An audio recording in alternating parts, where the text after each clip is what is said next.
Bonjour à tous, merci d'être présents aujourd'hui pour cette table ronde autour du thème le SOC en environnement industriel. Je suis accompagné aujourd'hui de 3 intervenants de qualité, donc Maha Benamor de Sama Partner, Monsieur Blondel du ministère des Armées et Monsieur Blond, pardon, et Monsieur Kemissa d'Imeris.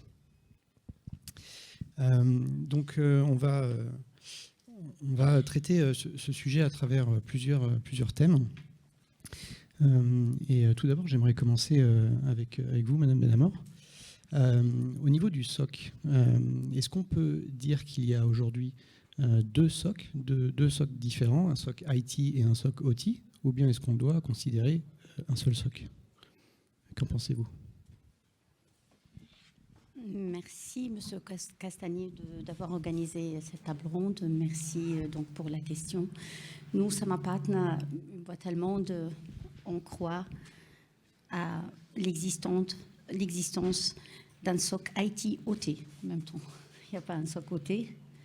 Donc, il y a un SOC IT, on adapte les solutions de détection, le processus, le pilotage, l'analyse de risque, tout donc le process de détection et d'analyse de vulnérabilité. Donc, c'est adapté à tout ce qu'on appelle système industriel. Mais un SOC OT, on ne le croit pas. Ok. Alors, je ne sais pas si Monsieur Blond, Monsieur Kemissa, si vous vouliez ajouter quelque chose. Du coup, je prends la parole. Donc, bonjour à tous, Bertrand Blond. Moi, je suis DSI cyber au sein du ministère des Armées. Alors, juste peut-être quelques mots en fait sur les environnements industriels du ministère des Armées. Donc, nous, on est peut-être un petit peu particulier. Le commandement de la cyberdéfense porte la protection ou la défense des systèmes et des réseaux. Et on a ce qu'on appelle le triptyque, donc les systèmes IT traditionnels, les systèmes industriels que je vais détailler, et les systèmes, on va dire, qui sont liés plus aux systèmes d'armes, les systèmes qui sont embarqués. Sur les systèmes industriels, on retrouve au sein des armées globalement les mêmes problématiques que ce qu'on peut avoir dans une usine nouvelle génération ou des systèmes industriels type santé, carburant, etc. Donc on a globalement la même particularité qu'on détaillera. Nous, en fait, on a une particularité sur les systèmes d'armes. En fait, les systèmes d'armes ont un écosystème en fait numérique pour lequel on vit en ce moment en fait une pleine mutation, une pleine transition. Puisqu'en fait on a des systèmes qui ont pour la majorité vécu quelques années, que ce soit un avion, un sous-marin, un bateau, etc. En fait, quand on construit des systèmes, en fait, on a un délai de mise en service qui est relativement long. Et en ce moment, on est en pleine mutation sur des nouveaux programmes qui arrivent. Donc en fait, l'arrivée de ces nouveaux programmes, pour nous, impacte des modalités de mise sous supervision qui sont totalement différentes de celles qu'on avait jusqu'à maintenant. Tout simplement parce que quand vous avez un système legacy qui est peu connecté ou pas du tout connecté d'ailleurs à un périmètre en fait de vulnérabilité qui est amoindri, et on retrouve maintenant dans des systèmes de nouvelle génération une couche OT, mais aussi une couche connectée qui est l'IT, et des fois aussi de l'IoT sur certains capteurs. Donc en fait, ça amène une complexité supplémentaire qui nous pousse forcément à faire évoluer les moyens de supervision que nous avons historiquement dans les armées, et du coup à réfléchir un petit peu différemment, surtout dans la période de transition entre l'ancien système et le nouveau système. Donc pour faire court, la difficulté qu'on a aujourd'hui, c'est d'intégrer en supervision dans des SOC qu'on peut nommer effectivement hybrides, là, d'intégrer en supervision des systèmes qui ont une période de mise en service qui est relativement longue et couplée avec de l'IT de nouvelle génération. On détaillera un petit peu plus après, je vous donnerai plus d'infos sur le mode de fonctionnement. Mais... En fait, en complément, juste, je pense qu'il faudrait aussi qu'on échange en fait sur quelle est l'utilité en fin de compte d'une capacité de détection de réaction dans un contexte industriel. Bon.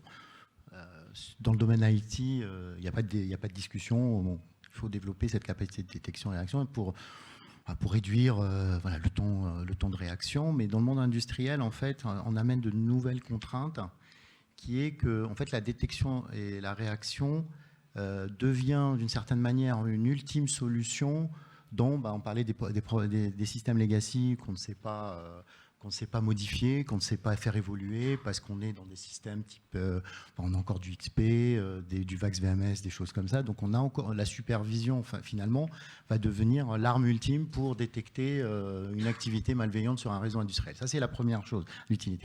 La deuxième, on parlait tout à l'heure aussi de...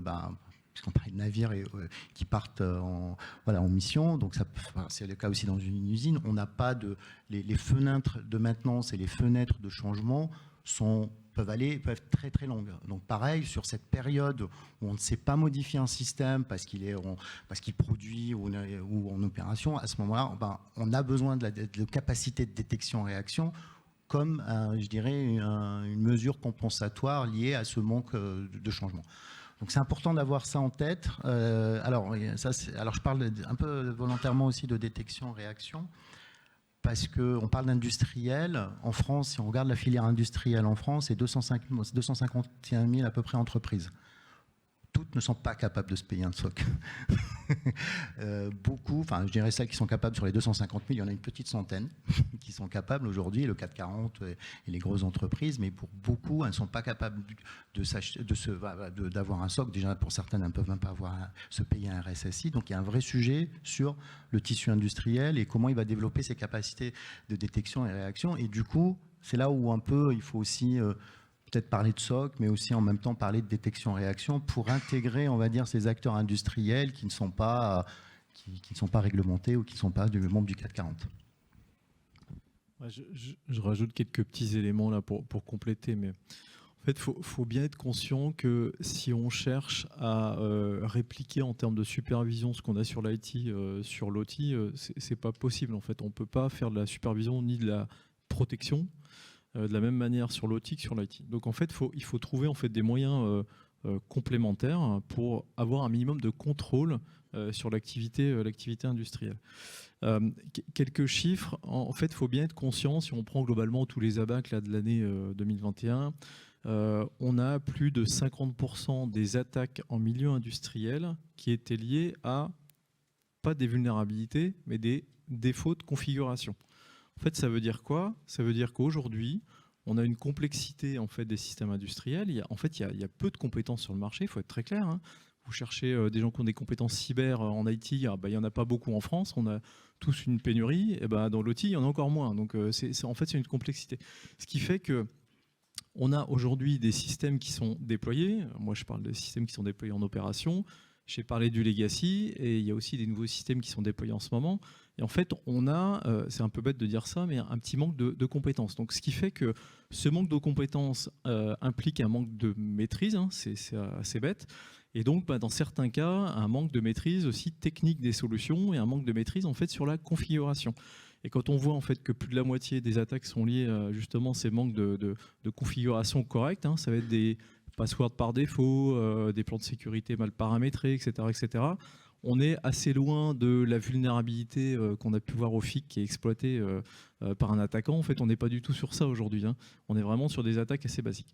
Donc, ce qui veut dire qu'il n'y a pas forcément que des questions techniques à prendre en compte pour mettre sous supervision en fait, un système industriel, mais il y a aussi des questions, je pense, de méthodologie, de compétences, de connaissances autour en fait, du milieu industriel. Alors vous parliez tout à l'heure effectivement des deux périmètres de l'existant et le nouveau périmètre.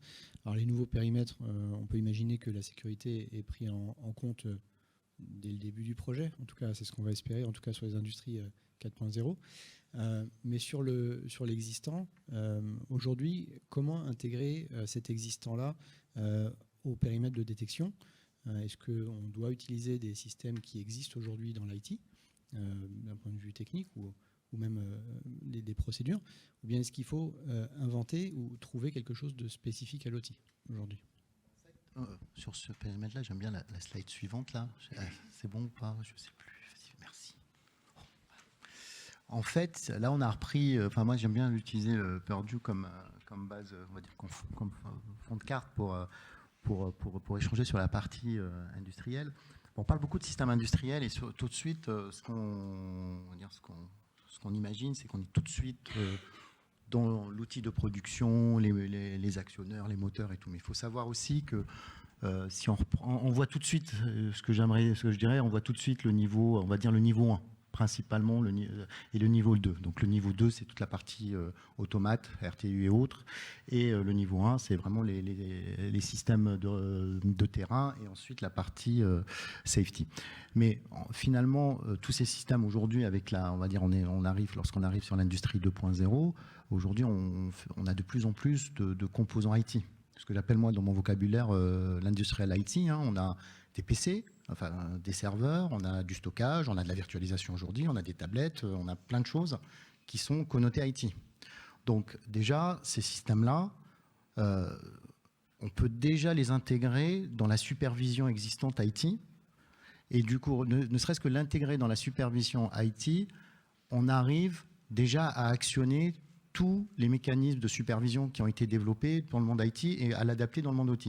C'est-à-dire qu'on va retrouver, si on vient dans le monde des journaux événements Windows, on va retrouver, on sera capable de corréler la même chose. Après, oui, c'est des systèmes qui ne sont peut-être pas dans l'Active Directory, j'entends, mais aujourd'hui, dans Microsoft, vous avez des mécanismes, ce qui s'appelle le Windows Event Forward, donc vous pouvez configurer localement le transfert des événements Windows vers un collecteur, et ce collecteur, du coup, va être ce qu'on pourrait appeler une enclave, et ce collecteur-là va ensuite se connecter au CyberSOC pour envoyer. Du coup, tout de suite, on a les playbooks standards du CyberSOC qui sont activables sans forcément avoir un effort considérable à engager pour faire ça. Et puis, modulo la partie connectivité, mais ça, c'est un autre débat. Mais voilà, donc ça, c'est la première chose. Donc déjà, qu'on veut aller faire un peu de supervision dans le monde industriel, on peut déjà commencer par la partie, je dirais, industrial IT. Se pose ensuite la partie applicative, donc tout ce qui tourne autour DCS, CADA et supervision. Donc, moi, là-dessus, déjà côté IT, j'ai pas vu beaucoup de SOC métiers côté IT, donc des SOC qui vont aller superviser des événements métiers, j'en vois pas beaucoup sur le marché. Je ne sais pas ce qu'on pourra faire mieux côté industriel, mais la bonne nouvelle, c'est qu'aujourd'hui, la bonne nouvelle, c'est que c'est ces systèmes qui sont en place pour plusieurs années, donc on a le temps de travailler aussi sur la logique applicative et l'intégrer dans la partie supervision. Ça, je pense déjà, ça c'est la première étape vers l'intégration de la partie industrielle dans le CyberSOC, je dirais à moindre coût. Il va rester le petit complément, là, le bas, là, et c'est là où va rentrer les nouvelles technologies de sonde, de détection d'intrusion industrielle qui savent, et c'est là où on va avoir le complément. Ce que je disais tout à l'heure avec les solutions complémentaires, et là on va être en capacité à aller chercher, même voir bien sûr les inventaires et autres, mais aussi d'aller chercher du trafic malveillant, du trafic anormal, du changement de configuration anormal, et du coup tout ça on va pouvoir les remonter dans le SOC. Et du coup, il y a que je dirais tout ce qui est autour de la partie playbook, process et people, va plus se focaliser sur cette partie du système industriel, plus que, on va dire, plus que le reste, puisque le reste, normalement, il est censé être déjà pris en compte par l'IT.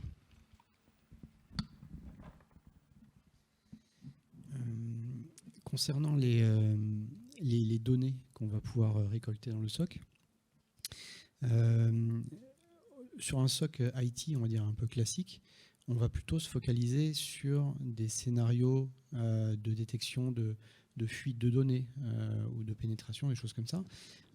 Sur un SOC OT, les priorités sont déjà différentes d'un point de vue, dans l'OT, sur un réseau OT. On va plutôt privilégier la sûreté et la disponibilité de ce réseau-là. Du coup, comment est-ce que ce paradigme, ce changement de priorité influence la détection du SOC sur un SOC OT, j'entends. Justement, les priorités sont différentes entre l'IT et l'OT. L'IT, c'est la confiance, la protection des données, l'intégrité. L'OT, c'est business is running, donc il faut que la machine tourne. c'est pas prioritaire. Donc, comme on dit, l'availability, la disponibilité de la machine, son fonctionnement est la reine maintenant. Et voilà, la cybersécurité, parfois, elle se met même pas en question dans beaucoup de systèmes industriels. Je reviens peut-être à la belle architecture perdue, comme M. Hermissa vient de dire. En fait, entre le niveau 3 et 5, il y a un beau passage. Ce passage, il y a ce qu'on appelle la fameuse zone, la DMZ. Donc là, c'est une zone où vraiment l'IT et l'OT se convergent, et cette convergence ouvre les portes pour les attaques. Parce que les nouvelles modernes attaques maintenant sont beaucoup plus l'accent allemand, voilà, plus sophistiquées et plus modernes, plus industrialisées, voilà. Donc les groupes APT pour attaquer, pour faire un sabotage, pour attaquer une machine, ils entrent par l'IT. Pour attaquer l'IT, ils entrent par l'OT. Donc voilà, toute cette convergence, c'est bien. C'est vrai que cette convergence, elle est un bel avantage compétitif et commercial par rapport à l'industrie 4.0, où on vend plus, mais quand même, les portes sont ouvertes pour les attaques modernes. Voilà. Je vais rajouter quelques éléments. Moi, je pense qu'il faut repartir en fait de la menace en fait. Quel est l'objectif de l'attaquant? Donc, il y a une petite analyse en fait de la menace à faire en amont dans chaque cas particulier. Encore une fois, il faut regarder un peu ce qui s'est passé aujourd'hui en fait dans le domaine de l'OT. L'objectif de l'attaquant, c'est de bloquer la productivité. Donc s'il bloque la productivité, il peut demander une rançon, parce que quand vous avez une usine qui est à l'arrêt, forcément il y a des pertes en ligne directes, et l'attaquant en fait peut être légitime pour demander une rançon. Donc aujourd'hui, encore une fois, alors, je dis ça de tête, mais en 2021, il doit y avoir 90% des attaques en fait sur l'OT, ça devait être en fait du ransomware, objectif en fait de bloquer la productivité. Bon. Quand on dit ça, pour répondre à la question de la journalisation de tout à l'heure, là, moi je pense qu'il faut aussi bien prendre en compte le fait que sur de l'IT, on connaît la supervision, hein, on journalise, il y a des logs, le syslog, etc. Machin, bon. Sur les automates industriels, il y a plein de choses en fait qui ne journalisent pas. C'est-à-dire qu'en fait, on ne sait pas ce qui se passe en termes de comportement. Donc, si on veut en fait assurer une sorte de supervision, il faut trouver en fait d'autres moyens de faire en fait pour s'assurer que le fonctionnement est normal ou anormal. Donc là-dessus, nous on imagine, moi je fais juste un petit retour d'expérience, que il faut travailler différemment de l'IT et avoir en fait un plan d'action en 4 étapes. La première chose, c'est d'identifier en fait les protocoles. C'est-à-dire que quand vous êtes en environnement industriel, vous avez des protocoles en termes de fonctionnement qui sont particuliers. Nous, dans les armées, on a des protocoles spécifiques que vous trouverez d'ailleurs dans aucun autre système, on va dire, civil. Hein. On a des protocoles particuliers sur les systèmes d'armes, sur les hélicos, les avions, etc. Donc, il faut déjà cartographier quels sont les protocoles en fait, de communication qu'on a aujourd'hui sur un système. La deuxième chose, c'est d'identifier les assets. C'est-à-dire que quand vous avez un hélicoptère, par exemple, il a des composants. Il faut identifier ces assets. Alors, sur un hélico, c'est assez bien normé, bien cartographié. On sait exactement ce qu'il y a à l'intérieur. Vous prenez des usines dans le monde industriel. Comme moi, je veux dire un truc qui est assez bête, mais je connais bien l'industrie de par ma vie professionnelle d'avant, mais on a investi en fait depuis 40 ans sur l'automatisation à tout va dans les usines. On n'a jamais rien décommissionné, hein. C'est-à-dire qu'on n'a jamais rien enlevé, on n'a fait que rajouter des nouvelles briques. Ce qui fait que 40 ans après, on se retrouve aujourd'hui avec des patrimoines applicatifs et techniques qui sont mal maîtrisés, mal connus, mal cartographiés. Et encore une fois, aujourd'hui, on estime, voilà, c'est des estimations, que 50% des assets en fait, dans les environnements industriels sont inconnus. C'est-à-dire qu'en fait, on les connaît même plus. Ils ont été installés il y a quelques années, en fait, on n'arrive même plus à les connaître. Donc, pour moi, je pense que la deuxième étape, en fait, c'est un enjeu de cartographie, de bien connaître ces assets et surtout d'identifier ce qu'on appelle les assets dormants. Et les assets, en fait, qui ont été déployés il y a longtemps et qu'on n'arrive pas aujourd'hui ou qu'on ne sait pas ou on n'a pas identifié en termes de mise à jour, de MCS, etc. Une fois qu'on a fait ces deux étapes-là, c'est un peu ce que disait mon collègue de droite, hein, c'est d'identifier en fait qui communique avec qui. L'asset A avec l'asset B sur tel protocole. Et une fois qu'on arrive à faire ça, la quatrième étape, en fait, c'est d'identifier des patterns de comportements normaux ou anormaux. Et quand on arrive, mais encore une fois, c'est un partage d'expérience, hein, quand on arrive à faire ça, on a déjà un premier niveau de supervision du domaine industriel. Et en faisant ça, à aucun moment en fait, je demande à mon système ou mon robot de me générer des logs, des journaux en fait, de fonctionnement. Je travaille que sur les protocoles, la connaissance de mon parc et qui communique avec qui. Et ça donne déjà un premier niveau en fait, qui est, on estime aujourd'hui, qui est déjà en fait, de bon niveau. Je rajoute un deuxième point qu'on a abordé tout à l'heure rapidement, mais on a travaillé, alors je ne sais pas s'il y en a certains dans la salle, mais le ministère des Armées a travaillé depuis 2 ans avec les 8 gros industriels de défense à ce qu'on appelle une convention en fait, cyber supply chain, qui a pour vocation en fait, de monter le niveau de maturité en fait, de la supply chain et d'accompagner les petits sous-traitants des gros MOI fabricants de systèmes d'armes. On a établi un plan d'action. Dans ce plan d'action, aujourd'hui, on a identifié une problématique qui est, encore une fois, basique, qui est la panne technique. C'est-à-dire que quand vous avez une usine ou un système d'armes, c'est la même chose, hein, à un moment, en fait, vous avez des pannes. C'est-à-dire que le robot de la chaîne de prod qui produit la voiture de chez Renault ou Peugeot, en fait, il tombe en panne. Bon, okay. Donc, qu'est-ce qu'on fait? On prend le boîtier, on remplace la pièce et la chaîne de production redémarre. Et en fait, on se rend compte que ces cycles en fait, de maintenance industrielle traditionnelle, pour la majorité, n'intègrent pas d'analyse de ce qu'on appelle les faits techniques sous l'angle cyber. C'est-à-dire que vous avez des opérateurs en fait, de maintenance qui prennent le boîtier, qui remettent le nouveau, la chaîne de prod repart, puis en fait on met le boîtier au rebut, etc. Puis on en reprend un autre à la place. En fait, nous, ce qu'on essaie de faire, c'est d'intégrer systématiquement auprès des systémiers en fait, un cycle qui permet en fait, d'analyser obligatoirement chaque panne technique sous l'angle cyber. Pourquoi? Parce que on peut se dire le boîtier qui est dans le char ou dans le Griffon en opération, il est tombé en panne, mais il est tombé en panne pourquoi? Parce qu'il y a eu un défaut électrique ou parce qu'à un moment, il y a eu une injection dans la phase de maintenance via clé USB. Vous voyez ce que je veux dire? Donc on essaye aussi d'avoir en fait 2 angles d'approche. C'est la supervision telle que je l'ai décrit tout à l'heure, en fait, qui est un peu périmétrique, là, et puis aussi l'analyse systématique des faits techniques pour s'assurer, après coup, que la panne n'est pas liée en fait, à un incident cyber. Voilà. Pour compléter le dernier point, moi dans mes périmètres, je suis même persuadé qu'il y a potentiellement des usines qui ont subi un ransomware et que vu que les personnes dans l'usine sont... Le mindset, c'est disponibilité. Donc, ils ont peut-être même reconstruit, redémarré le système sans que nous-mêmes, l'équipe cybersécurité, soient informés. Ça j'en suis persuadé. Donc, mais parce qu'ils sont comme ça, et c'est un changement. Enfin, parce que c'est vrai qu'on a beaucoup parlé. C'est vrai qu'il y a le sujet, on a parlé de technologie, mais il y a aussi le sujet des people qu'il faut aussi travailler. Par contre, ce que je voulais, il y avait 2 points que je voulais aussi par rapport à la question et le petit commentaire de Maha sur la convergence. Pour ceux qui me connaissent savent que je suis contre le principe de convergence, enfin le terme convergence IT-OT. Mais en fait, pour revenir sur la partie, un système industriel, en fin de compte, comme on a dit, doit produire, c'est la disponibilité. Il doit produire aussi au niveau de qualité attendu. Et là, ça c'est le vocabulaire, la version intégrité dans l'usine. Pour qu'ils comprennent ce que c'est que l'intégrité, il faut leur parler de qualité. Et ensuite, il y a la partie EHS. Et du coup, sur la dispo, je dirais... Principalement, après, on sait superviser. Mais sur la partie intégrité, ce qui est intéressant pour un SOC aussi, en termes de supervision, c'est d'être en capacité aussi de détecter les changements. Aujourd'hui, et en fait, d'essayer de corréler ces changements-là avec le contexte de la source du changement. Est-ce que, par exemple, je donne un exemple, le programme d'un automate a été changé. Aujourd'hui, on peut le faire avec, je reprends tout à l'heure, je parlais des centres de détection d'intrusion industriels sont capables de détecter des changements dans les programmes.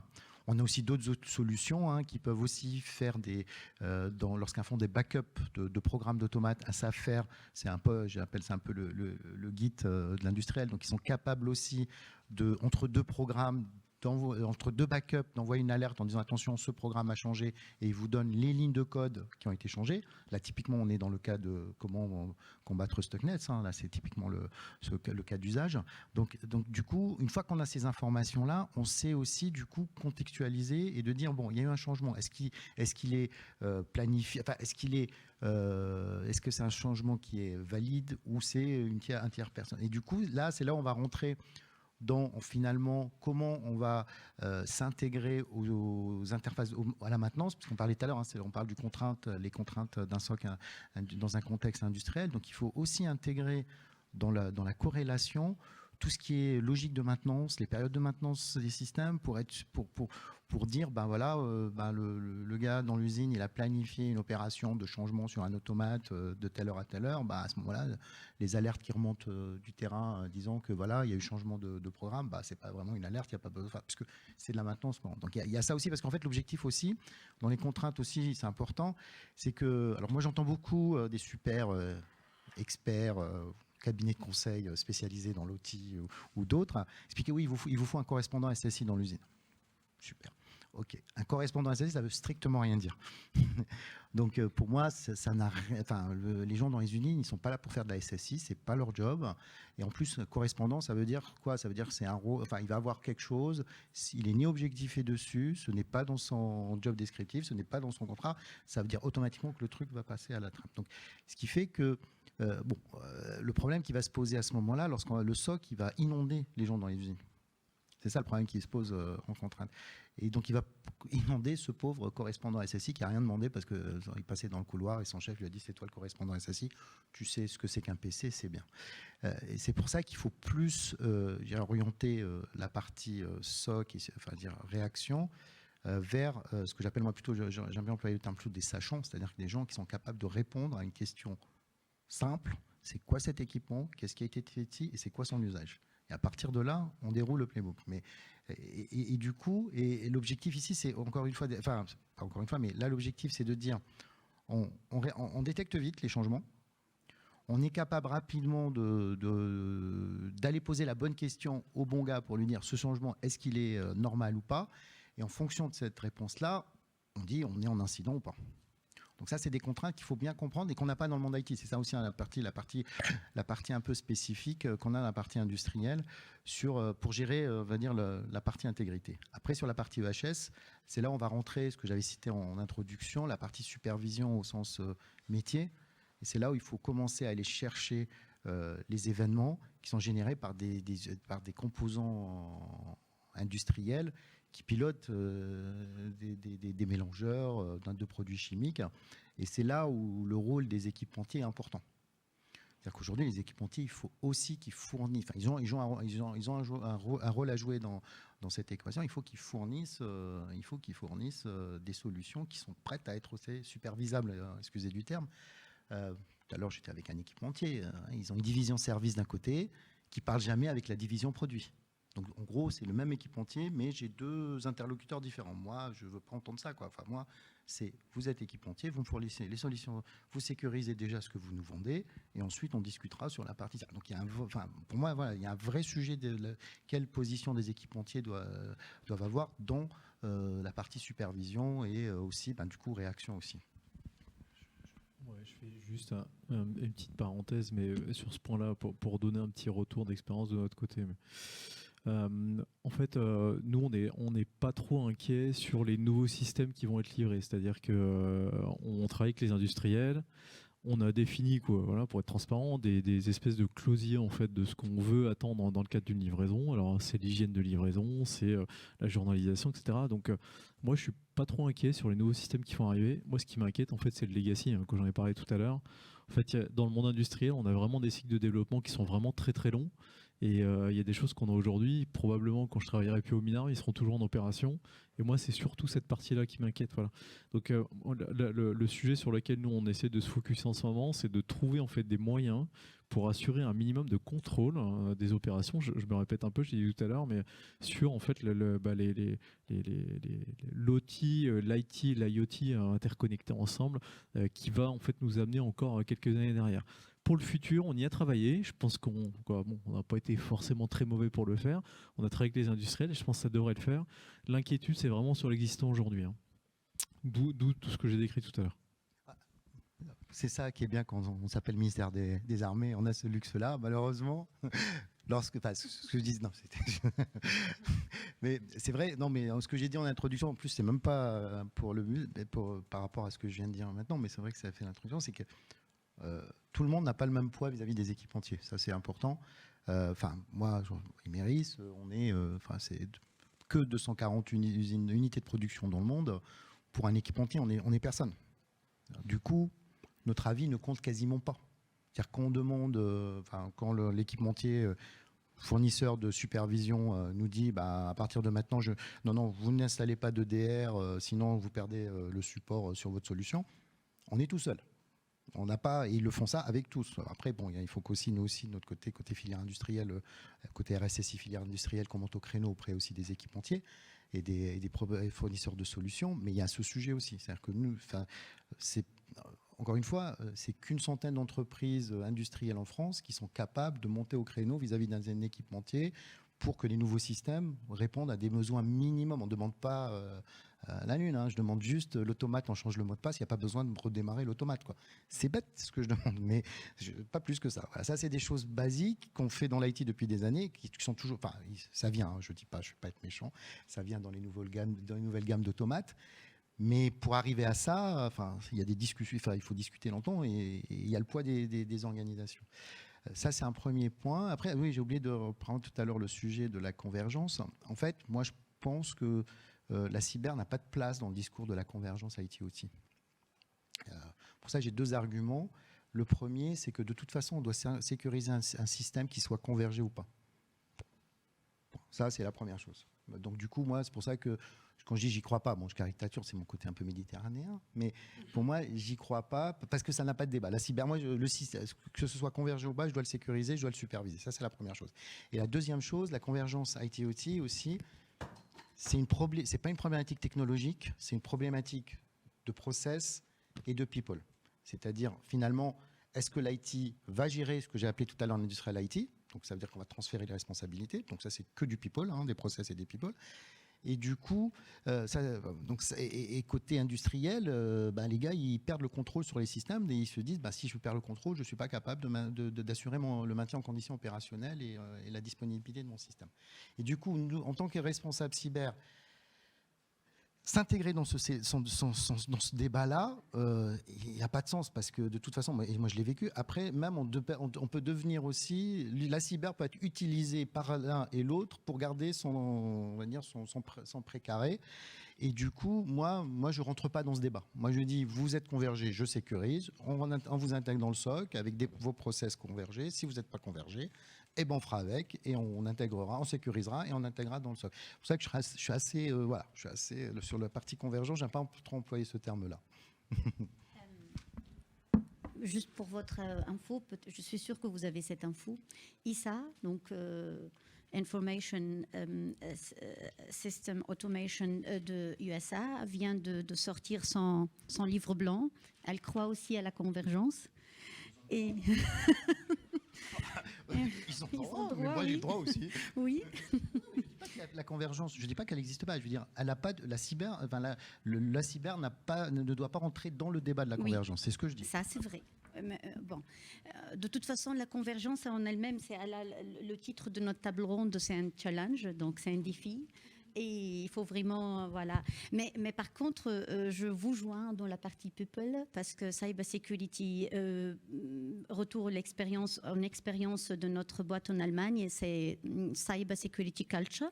Donc, c'est une culture à instaurer dans l'entreprise. Et juste pour joindre aussi M. Blanc, il vient de mettre la main sur un point très important, surtout dans l'industrie automotive allemande. On le vit pratiquement chaque jour avec nos partenaires, la partie process. Donc pour l'automotive allemande, le PCA, donc le plan de continuité d'activité, c'est la priorité. Voilà. Ne me parlez pas, s'il vous plaît, de analyse des risques, vulnerability, process. C'est quoi votre PCA pour moi? C'est quoi votre proposition? Moi, j'ai des cahiers de charges que j'ai signés avec 4 ou 5 pays. Sinon, je vais payer donc, des millions d'euros d'amende. Voilà. Donc, voilà, c'est très important ce que vous avez dit par rapport au process, et par rapport au plan de continuité d'activité. Et ceci, c'est un facteur clé de succès par rapport à l'analyse de risque, donc cœur de la cybersécurité et un point de départ, surtout dans les systèmes industriels et la partie OT. Mais le défi ici, ou bien le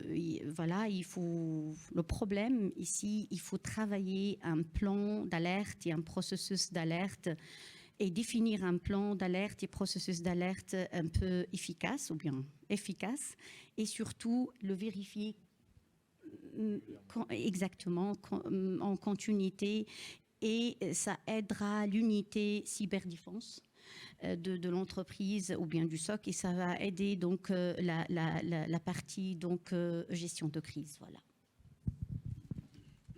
Très bien, merci. Aujourd'hui, si on prend le fonctionnement d'un SOC, on se base effectivement sur des compétences humaines, ça c'est évident, mais on va se baser également sur des process, sur des documents, etc. Est-ce que c'est des choses qu'on peut réutiliser telles quelles pour l'appliquer au monde OT, ou bien est-ce qu'il faut inventer de nouvelles choses, ou en tout cas modifier les choses existantes pour les appliquer au monde OT? Et si on n'a qu'un seul SOC pour superviser l'IT et l'OT, comment est-ce qu'on fait? Ouais, moi, je donne une vision.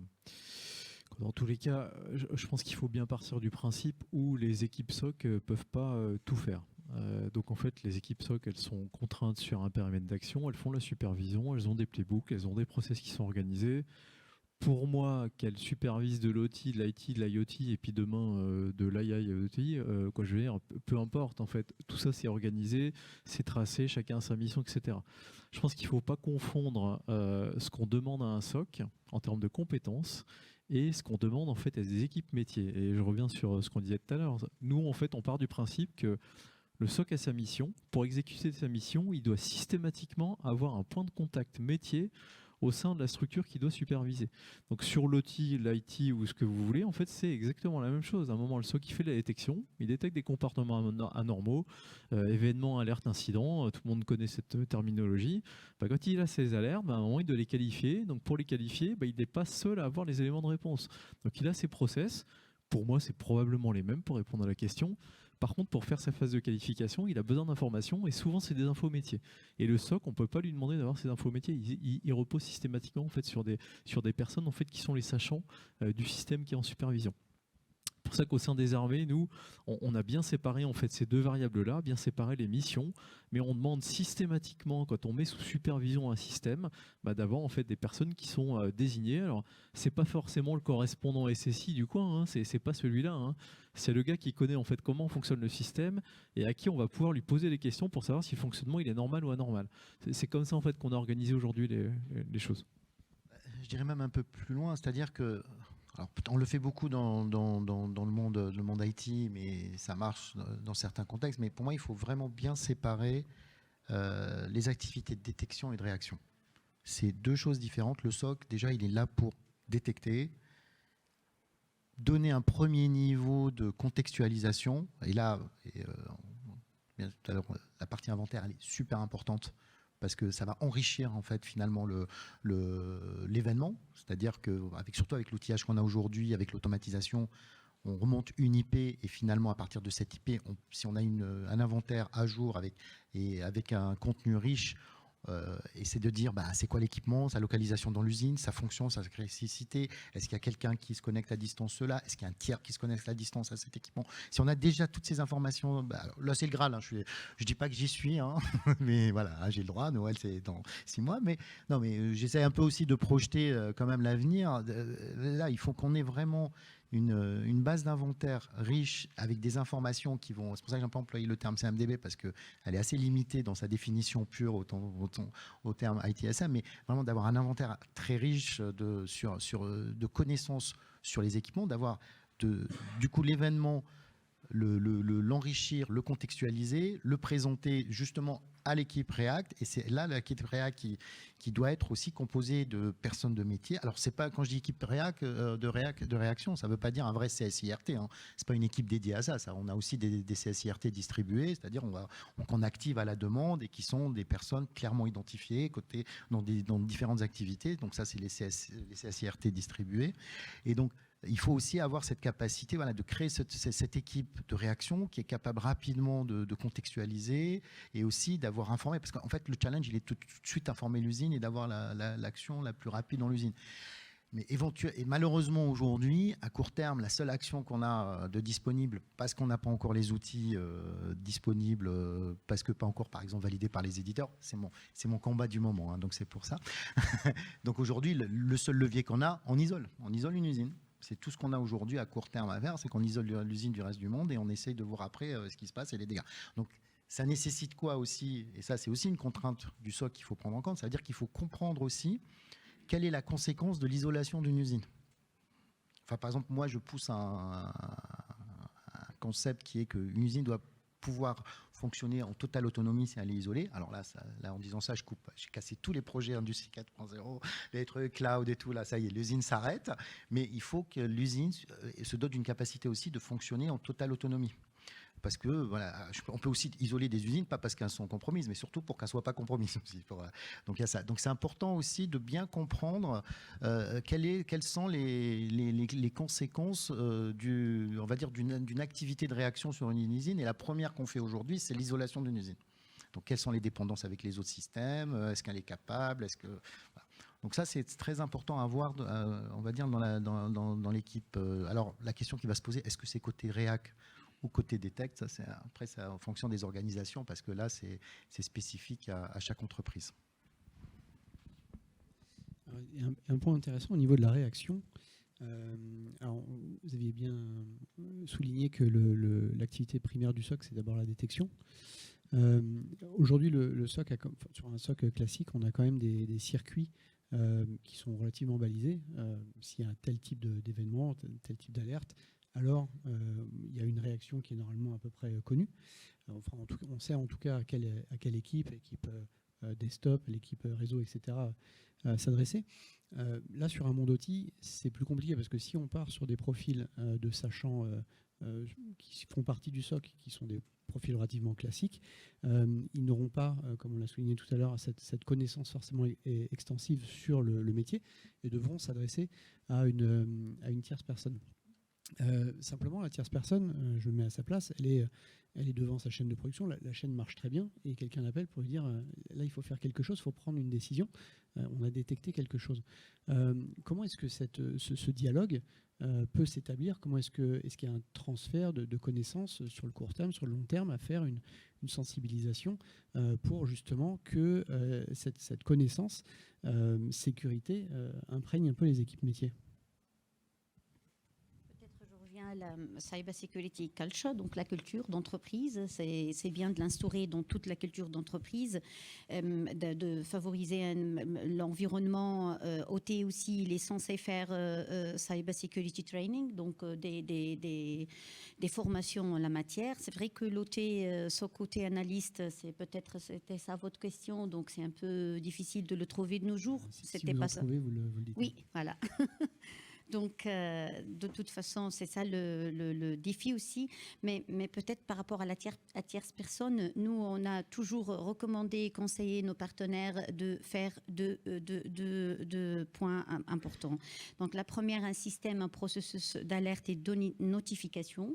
Donc, un système ticket, donc un ticket pour ouvrir le firewall, pour donc faire travailler quelqu'un sur une machine et la fermer automatiquement après qu'ils finissent.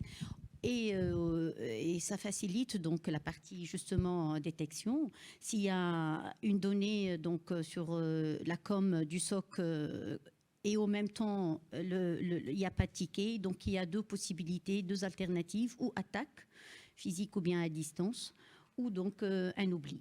Voilà. Le deuxième point qu'on recommande en général après le système donc, de notification, c'est de ne jamais laisser quelqu'un d'externe seul sans être accompagné avec un collègue interne, expert en la machine, c'est pas en la matière, parce que généralement, voilà, il faut maîtriser le domaine cyber. Ici, on maîtrise cyber, on maîtrise pas le machine. Voilà, c'était ça le problème.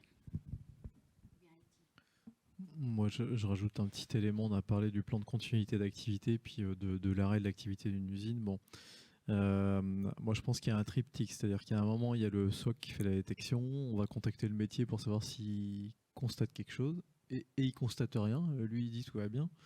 Alors moi, en fait, je pense qu'il y a un troisième acteur qu'il faut faire entrer dans la boucle, c'est l'industriel. C'est-à-dire qu'à un moment, en fait, on doit aussi prévoir contractuellement des clauses qui positionnent la cyber comme une performance et pas comme une contrainte. Donc il faut que la cyber soit positionnée comme une performance au même titre que d'autres activités. Nous, on a le cas en fait dans les contrats des systèmes d'armes. Aujourd'hui, la question qui se pose assez basiquement, c'est est-ce que je fais de la cyber sur 8 bateaux ou est-ce que j'achète un 9e bateau avec le prix de la cyber, quoi. Vous voyez le sujet. Donc du coup, en fait, la cyber doit être positionnée comme une performance, qui fait que dans les contrats en fait de maintenance, on doit avoir en fait des clauses spécifiques, notamment pour la gestion de la réponse à incident. C'est-à-dire qu'à un moment, vous avez un incident sur un système, il faut expertiser, vous n'avez peut-être pas les compétences pour le faire, donc il faut prévoir en fait des délais d'intervention, les bons techniciens qui vont bien dans les bonnes heures ouvrées, etc., etc. Et ça, en fait, c'est rarement prévu aujourd'hui dans les contrats de maintenance, je veux dire, traditionnels des systèmes industriels. Donc je pense que ça, c'est un vrai sujet, c'est de travailler en fait la cyber comme une performance et d'intégrer dans les contrats industriels des clauses qui permettent en fait de traiter la réponse à incident. Après, sur le sujet de la réponse à incident et finalement, est-ce qu'on va demander au gars de la ligne de production son avis? Je pense que c'est compliqué. Parce que, alors je vais être un peu... Le gars devant la ligne, il n'est pas devant son PC, il attend le ticket. Donc ça, c'est un vrai sujet. Du coup, pour moi, il faut que le processus de décision... En fait, il faudrait plutôt être dans une logique, enfin en tout cas c'est comme ça, malheureusement c'est comme ça, c'est on tire et après on discute. Donc on isole et après on essaye de comprendre ce qui se passe. Bon, après, il y a tout le processus de communication qui doit être fait. Moi, régulièrement, pareil, alors c'est pas des incidents chez nous en interne, mais régulièrement, je prends la décision de couper complètement les accès à des partenaires qui ont été compromis, et des fois c'est des très très très grosses entreprises, parce qu'ils ont une filiale et nous on coupe le groupe parce que voilà, il faut prendre ces décisions-là, mais par contre il faut l'expliquer.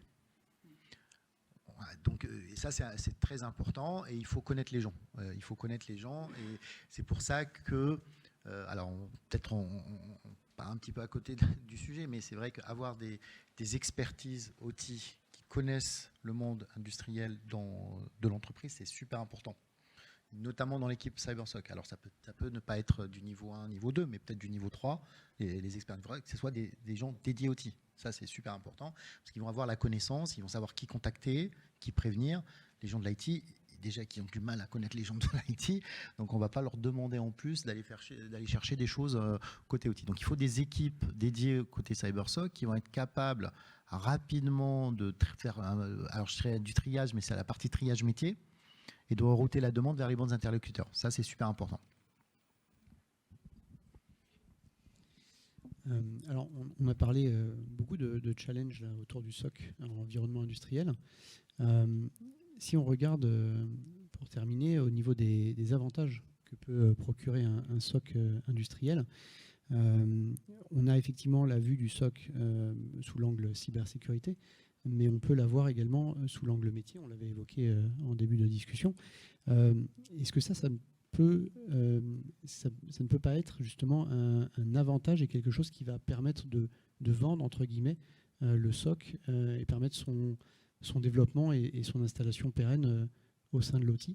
J'entends par là que si en prenant en compte que l'OT est vraiment axé sur la disponibilité et que le SOC est capable de détecter très rapidement ces problèmes de disponibilité ou ces paramètres, ces fonctionnements anormaux d'une chaîne de production, elle va pouvoir, normalement le SOC va pouvoir améliorer cette disponibilité et permettre justement un meilleur fonctionnement de l'outil industriel.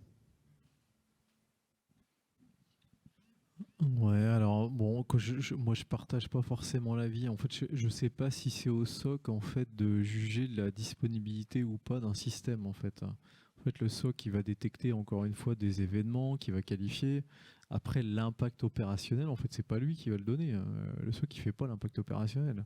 Moi, encore une fois, j'illustre avec ce que je connais dans les armées, mais nous en fait, on sépare bien ces deux variables. C'est-à-dire qu'à un moment, le SOC en fait fait la détection, il y a la phase de qualification. Et à un moment, on voit que potentiellement, il y a un incident Et en fait, celui qui prend la décision de continuer ou pas l'opération militaire, ben, c'est le commandant en fait. C'est le général, c'est celui qui pilote l'opération. Donc on fait ce qu'on appelle en fait une analyse d'impact opérationnel. Donc le SOC va donner ses conclusions, ses analyses sur le plan technique. Il va donner potentiellement, je sais pas, ses impacts ou la liste des systèmes qui produisent en fait tel type de capacité militaire. Après, le commandant va dire bon, bah, ok, je maintiens mon opération ou j'arrête mon opération. Je pense qu'il ne faut pas mélanger en fait la détection en fait d'un arrêt d'activité qui est pour moi de l'impact opérationnel d'un événement, d'un incident technique. Après, moi, c'est vrai, je suis entièrement d'accord. Et après, on a des cas effectivement où le métier je dirais, a délégué cette décision. Mais ça reste un choix métier qui est délégué au SOC. Par exemple, quand je disais tout à l'heure d'isoler un site sur certaines conditions, mais le honneur de cette décision, même si elle est déléguée, en tout cas le process de décision a été défini par le business. Donc pour moi, d'ailleurs, moi de manière générale en cyber, ce que je dis toujours, moi je ne gère pas le D du DICT. Le D du DICT, c'est une problématique business, ce n'est pas une problématique de cyber. Nous, on gère le I et le C. Bon, la traçabilité dans l'industriel, enfin, côté manufacturing et autres, c'est pas un vrai sujet, sauf pour la partie réglementée. Mais voilà, nous, on gère pas beaucoup la dispo. C'est une problématique métier. C'est le métier qui doit décider de moi, j'ai besoin. Enfin, je donne l'exemple. Hein, quand vous faites un projet, une analyse de risque projet, le taux de disponibilité, le premier qui s'exprime là-dessus, c'est le business. Hein, c'est pas le RSSI. Hein, donc, du coup, voilà, c'est pour juste rajouter un peu sur le sujet de la dispo. C'est une problématique métier avant tout. Ça, c'est un luxe, si vous avez la décision de le faire. Parce qu'en Allemagne, mes collègues, les SOC managers, ils ont un problème avec toute la bureaucratie qu'on a, avec toutes les clauses et les contrats. Ça s'appelle la France. Ça. Non, je vous assure, l'Allemagne, c'est 3 fois ou 4 fois plus. Donc, il informe, comme M. Blanc a dit, il recommande, mais moi, je vois cette perte du temps. Effectivement, je joins votre avis parce que le temps à perdre, 10 minutes, 20 minutes, 30 minutes, le fait d'informer le métier, si on a le droit de prendre la décision ou non, ça ne se passe pas comme ça en Allemagne, et tout est en écrit. Donc, il faut vraiment avoir une documentation de la prise de décision. Voilà. Oui, vous avez quelque chose qui est encore aussi intéressant, c'est les exercices de crise. C'est le seul moyen aussi d'être sûr que les personnes aient conscience des décisions. Donc, il n'y a que les exercices de crise qui vont régler ce problématique de comment je réagis le plus rapidement possible et je prends vite mes décisions. Moi, je sais que c'est un peu hors sujet, mais sur la prise de décision, nous, au sein du ministère des Armées, en fait, on est aussi concerné par un autre risque, qui est le risque cinétique, en fait, des systèmes d'armes, parce qu'il y a des vies humaines qui sont en jeu. Et la prise de décision, des fois, elle est partagée. Et encore une fois, je reviens sur la relation qui doit être vraiment une relation de confiance avec les industriels. C'est qu'à un moment, quand vous détectez un événement sur, un porteur, ce que vous voulez, un système d'armes qui est en opération, en fait, il faut aller vite. Alors que quand vous êtes en opération, il faut savoir tout de suite en fait si on continue l'opération ou si on rebrousse chemin, en fait on arrête. Et des fois en fait cette relation de proximité à l'industriel, pour moi en fait elle est essentielle parce que on n'a pas forcément toutes les cartes en main, bien tout prévu, même la gestion de crise, etc. Bon, tout le monde s'entraîne, mais quand on est dans la vraie vie, à un moment, il faut prendre aussi la décision. Et du coup, j'insiste un peu là-dessus, mais je pense que vraiment cette relation de confiance entre le client et le fournisseur en fait, du système, et donc le niveau de réactivité en cas de gestion de crise, il est impératif. Il est impératif. C'est ce que j'appelle moi les capacités de projection, finalement. C'est qu'on a un incident, comment on va se projeter sur le site, comment on va faire l'investigation, comment on va traiter, c'est un vrai sujet. Et surtout lorsque... Le point de départ, d'où partir. Voilà. Ça s'appelle l'incident, ça. Le ticket d'incident. non, mais c'est après... Ouvrir un ticket, c'est facile. On en fait plein. Après, c'est qu'est-ce qu'on en fait derrière. C'est ça le plus dur. Et c'est là que ce que j'appelle le temps de réaction, c'est qu'est-ce qui va se passer après l'ouverture du ticket et comment raccourcir le délai entre le moment où le ticket, ou en tout cas l'incident a été, j'en peux parler de ticket, désolé, mais entre l'incident a été déclaré et le moment où on a identifié la route cause et on l'a traité surtout. C'est ça le vrai sujet, c'est comment la traiter. Pour résumer vos différents propos, on est mal. Un analyste SOC, s'il veut intervenir sur la partie OT, doit s'entourer de contact métier et de contact fournisseur. Voilà. Voilà, c'est impératif effectivement pour pouvoir analyser, faire les bonnes analyses et prendre les bonnes décisions.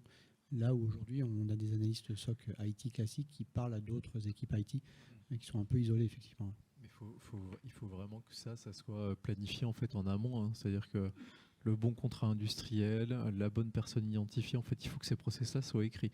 Français que dans la gestion d'incidents, il y a toujours des imprévus, mais si au moins on a identifié ça en amont, bah, on gagne du temps le jour où l'incident en fait, il arrive et on a besoin de réactivité.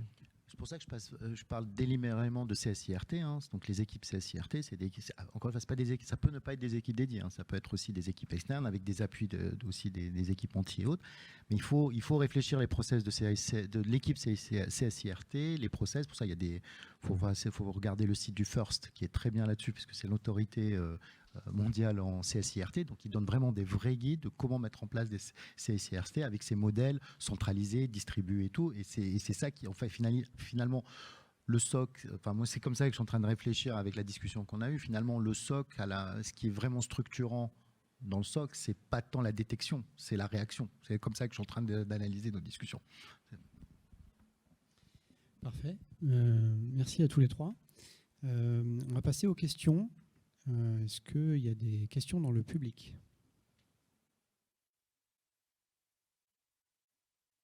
Non, pas de questions. Tout était très clair.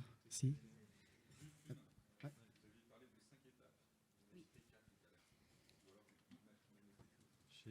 J'ai parlé de ça. Ah non, c'est 4 étapes en fait, hein. C'est pas 5. Ouais, c'était 4, pardon. Je me suis trompé.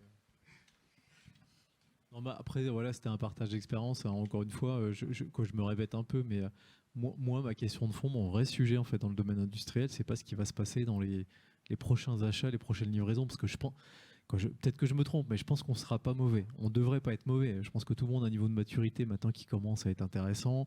Il faut accompagner les industriels. Bon. La question de fond, c'est maintenant. Hein. C'est ce qui existe maintenant et qui va encore nous amener pendant 30-40 ans. Moi, je dis toujours, en fait, le problème de fond, c'est pas forcément l'outil en lui-même, parce que les attaquants qui attaquent aujourd'hui, quand la majorité des systèmes qui sont aujourd'hui utilisés ont été conçus, ils étaient même pas nés, les gars. Vous avez des attaquants qui ont 16 ans, 18, 20 ans, donc ils les connaissent pas. Donc en fait, s'ils les connaissent pas, bah, ils vont se retourner vers des choses qu'ils connaissent. Et donc ce qu'ils connaissent, c'est tout ce qui est périphérique. L'IoT, le contrôle de la performance, l'IT connecté, l'Active Directory, etc. etc. Quand je vous partage un autre truc, là, on a, bon, je pense que tout le monde a suivi le conflit Ukraine, etc. Bon, vous savez qu'on a eu des codes sources de Conti qui ont été délivrés. Bon, on voit que dans le malware, en fait, le malware s'arrête s'il ne trouve pas en fait, un contrôleur de domaine. Bah oui, parce qu'en fait, il n'a pas de contrôleur de domaine, il ne peut pas escalader les privilèges. Et donc, en fait, tout ce qui suit après, bah, ça, en fait, ça ne sert à rien. C'est une leçon qui est hyper intéressante. Donc, ça veut dire aussi que il faut travailler en fait cet écosystème qui tourne autour de l'outil, justement sur le legacy, parce que sur le legacy, on ne peut pas faire grand-chose. Donc, il faut regarder en fait tout ce qu'il y a autour. Il faut essayer de travailler en fait la sécurité intrinsèque de ce qu'il y a autour. Je pense que typiquement, là, le Zero Trust, le DCS, etc., tout ça, en fait, c'est des sujets qui doivent être travaillés pour limiter en fait l'impact de l'IT vers l'OT, qui a une incidence après sur la disponibilité d'une usine, etc., etc. Moi, je pense que c'est vraiment ça le sujet actuel. Et puis demain, pour les futurs systèmes industriels, bon, encore une fois, je pense que voilà, on a tous des bonnes équipes un peu partout pour définir les contraintes, les machins, etc., qui feront que ça sera beaucoup plus simple. Mais le sujet de fond, c'est vraiment ce qui se passe maintenant, quoi.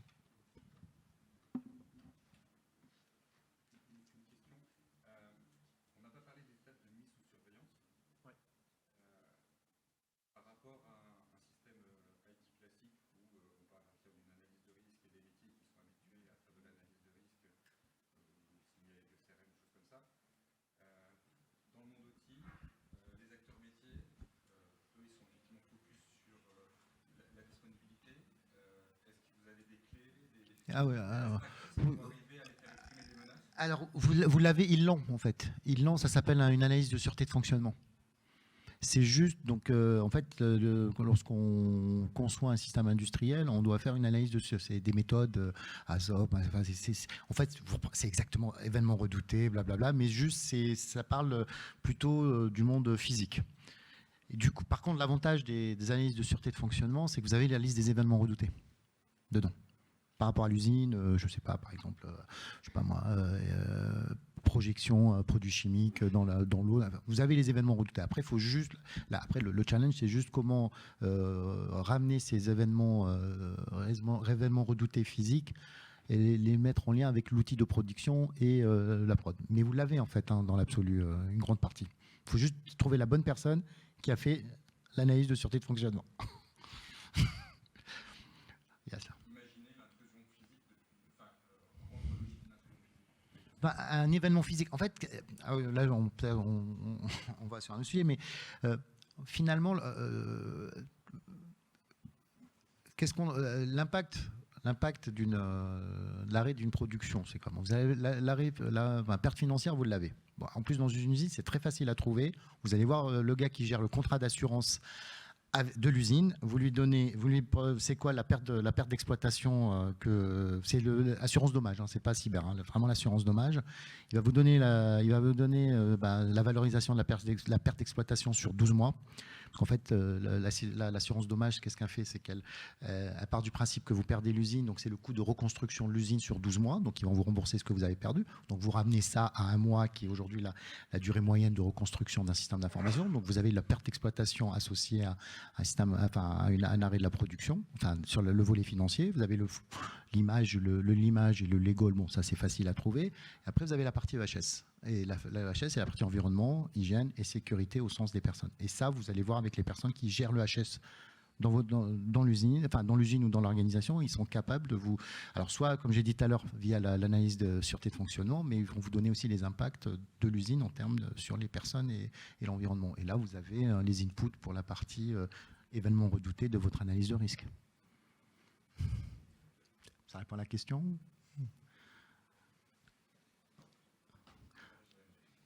Alors, je fais un petit aparté au César, parce que je suis membre du César. On va sortir une publication sur comment faire une analyse de risque sur une usine en 3 heures. Hein. Chrono. Voilà. Ouais, je complète.